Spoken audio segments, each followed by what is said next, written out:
this morning for millions of Americans struggling with high blood pressure and cholesterol. Two new studies out this weekend found some promising treatments for uncontrolled hypertension and a stealth cholesterol that may be worse than LDL.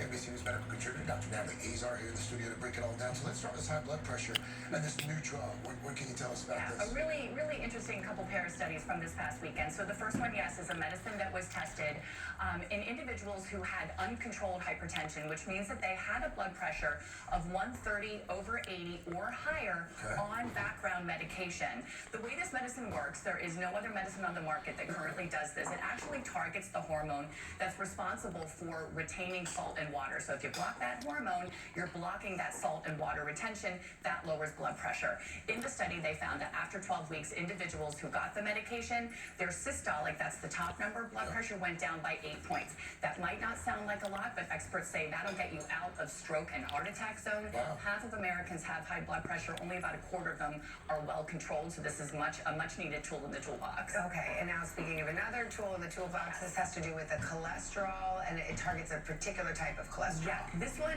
I'm not a cardiologist. I find this one really exciting. So this one has to do with something called lipoprotein A.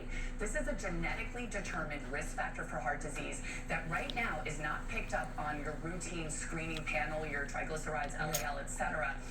It's very similar to LDL, but it can actually lead to blood clots. It can cause plaque accumulation, and down the line, of course, that can increase the risk for heart attack and stroke. And as I mentioned, it is genetically determined, which means diet, current medication, exercise doesn't really impact it.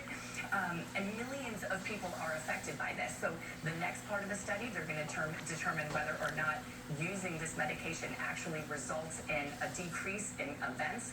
It lowered LPA levels by 94% in individuals after 6 months, and after a year, their numbers were 88% lower than baseline, and was an injection that was given once. Wow.